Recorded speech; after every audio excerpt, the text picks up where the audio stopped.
ভালো একটা ধারণা আছে কি? প্রায় বলতেছিলা যে প্রায় এটা তোমার কি কোনো ধারণা থাকলে বলো, আমরা একটু শিখি তোমার কাছ থেকে, একটু জানি। তোমার কতটুকু ধারণা আছে সেটা বলো। না, প্রায় বলতা যে মাঝে মাঝে ট্রেনিং এর সময় বলছো, আগে পরে বলছো আমার যে স্যার বোবাত এটা সেটা, এরকম কোনো ধারণা নাই। ওকে।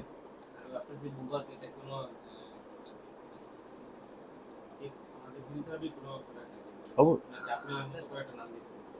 না, ফিরত থাকবো। যেমন ওই যে আমাদের মলিগান মিডল্যান্ড বলতেছি না, তার মতো একটা কনসেপ্ট, বুঝতে পারছি। যেমন মিডল্যান্ড আমরা যে টেকনিক, একটা সায়েন্টিস্ট এই যেখানে বলতেছে, উনি দেখো এই যে আমাদের এই ভদ্র মহিলা আবিষ্কার করছে এই টেকনিকটা, আমার হাজব্যান্ড সাইকেট্রিক, উনি সহযোগিতা করছে, দুজনে মিলে এই প্রক্রিয়া। এই যে বলছে যে দেখো কি বলছে যে the Bobath concept also known as neurodevelopmental treatment is a problem solving approach used in the evaluation and treatment of the individual with the movement, tone, and functional impairment due to the lesion of the central nervous system. It is named after Barta Bobat, physiotherapist, and her husband Carl, a psychiatric or physiatrist. কথাটা অর্থটা হলো এই যে এটা উনি অসমত 1948 সালে উনি আবিষ্কার করছে। সে কথা গত ক্লাসে আমরা বললাম যে বেসিক্যালি গত কয়েক দশকে সেই মানের কোন মানুষ আমাদের আর আসে না, সায়েন্টিস্ট খুব কম আসছে। আগের দিনে যে মানুষ সায়েন্টিস্ট আসছো, এর ব্যাপারটা এরকম যে আগে তো মানুষ ভাবতো, চিন্তা করতো, অনেক ভিতরে ইনোভেশন আসতো। আর এখন সব হাতের কাছে থাকার কারণে আমাদের ইনোভেশন অনেক নষ্ট হয়ে যাচ্ছে। যে কথা বলতেছিলাম আমরা, যে এই বোবাত এই ভদ্রমহিলা ফিজিওথেরাপিস্ট, উনি 1948 সালে এটা আবিষ্কার করেন, ওনার হাজব্যান্ড ওনাকে সহযোগিতা করেন। এটা কি আসলে, এটা হলো কনসেপ্ট নিউরো ডেভেলপমেন্টাল ট্রিটমেন্ট। এটা একটা কি নিউরো ডেভেলপমেন্টাল ট্রিটমেন্ট। এবার নিউরো ডেভেলপমেন্টটা কি, এবার আমরা এটা বুঝি। এটা হচ্ছে যে আমাদের নিউরো মানে নার্ভ, ডেভেলপমেন্ট হলো উন্নতি সাধন। যেমন আমাদের আমাদের যখন জাইগোট ফর্মেশন হয় মার গর্ভে, তারপর সেটা প্লাসেন্টা হয়, সেখানে আমাদের নিউরাল টিউব তৈরি হয়, আমরা জানি না, নিউরাল টিউব তৈরি হয়, সেই নিউরাল টিউবের মধ্যেই আমাদের এই ডেভেলপ শুরু হয়ে যায়। আমরা জানি আমাদের 12 সপ্তাহ, আমরা 3 মাসের মধ্যেই আমাদের একটা বাবুর ব্রেন, হার্ট, লিভার সব তৈরি হয়। এবং সেই তৈরি হওয়ার পর সেটা আস্তে আস্তে ম্যাচিউর হয়, 9 মাস 10 দিনে বা 40 সপ্তাহ বাবুটা বের হয়, পৃথিবীতে আসে। এখন পৃথিবীতে আসলেই কি তার ডেভেলপমেন্ট শেষ? তা না।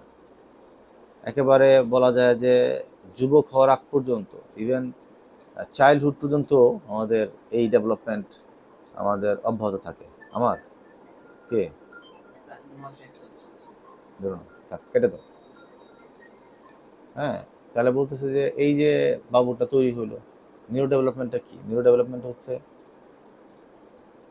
একটা বাবু হওয়ার পর এই বাচ্চাটা ধরো 6 মাসে বসবে, 9 মাসে দাঁড়াবে, 18 মাসের মধ্যে মোটামুটি একটু ঘুরি ঘুরি হাঁটবে, হামাগুড়ি দিবে, এগুলো একটা তার এই তোমার মোটর ডেভেলপমেন্ট। এরপর তোমার সোমাটো মোটর তো বললাম, এছাড়া তোমার ধরো বাচ্চাটা সাক করবে, দুধ খাবে, তারপরে বাচ্চাটার এক একটা সময় এক একটা রিফ্লেক্স ডেভেলপ করবে। সে ধরো বাচ্চাটাকে যদি তুমি আমাদের বলি যে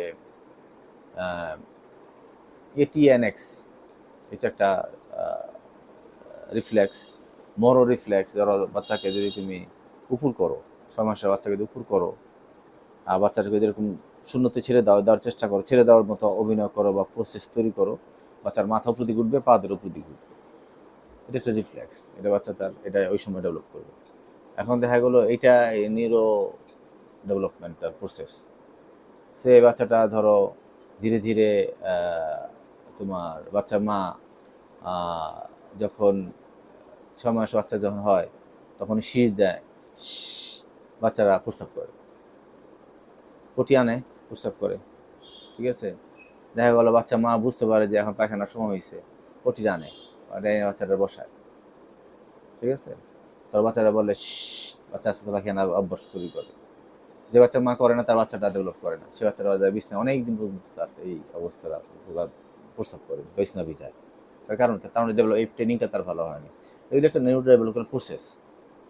ঠিক আছে, সাপোজ মনে করো যে বাচ্চাটার তোমার দুধের চামচ বা পাটির চামচটা যখন নাড়া দেয় বাচ্চার মা, তখন বাচ্চাটা খাওয়ার জন্য একেবারে খুব আনন্দ উৎফুল্ল থাকে, নাড়াচাড়া করে, তাই নয় কি?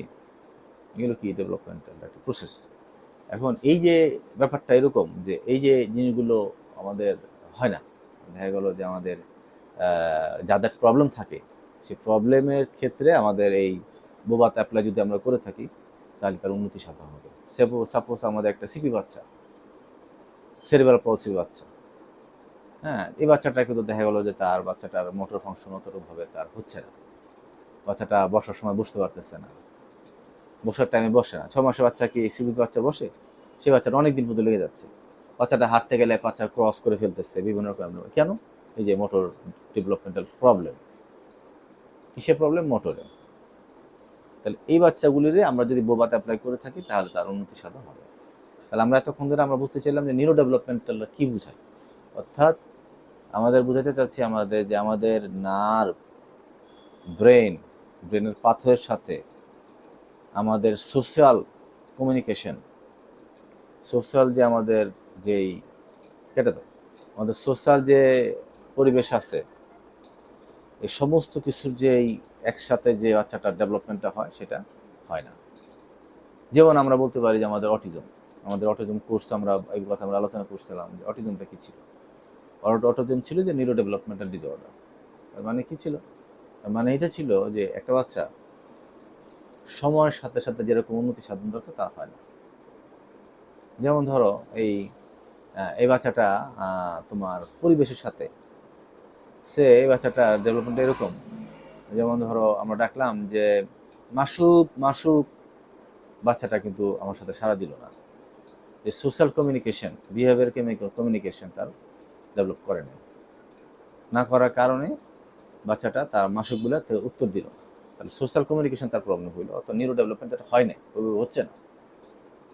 একটা স্বয়ংক্রিয়ভাবে একটা বাচ্চাটার যেভাবে ডেভেলপ হওয়ার কথা ওই অটিজমের বাচ্চাটা সেভাবে তার ডেভেলপটা করে না করার কারণে বাচ্চাটা মাসুক বললেও সে বাচ্চাটা সাড়া দেয় না, বাচ্চাটা বোঝেও না যে তার ডাক দেওয়া হচ্ছে, এবং সে নিজের আনমনে কি থাকে, আনমনে সে তার নিজের মনে খেলা করতে থাকে, এবং সে কি করতে থাকে, সে তার নিজের ভুবনে থাকে, এবং সোশ্যাল সমাজের সাথে তার কোনো কমিউনিকেশন থাকে না।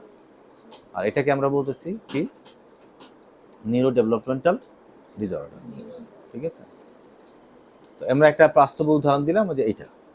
অনুরূপভাবে আমরা একটা বলতে পারি যে তোমার হাইপার অ্যাক্টিভ চাইল্ড, যে বাচ্চাটা খুব চঞ্চল থাকে, স্থির থাকে না, বাচ্চাটা দেখা গেলো যে এক জায়গায় কোথাও মনোযোগ দিতে পারতেছে না, এটা আমরা হাইপার অ্যাক্টিভ বাচ্চা বলতে পারি আমরা।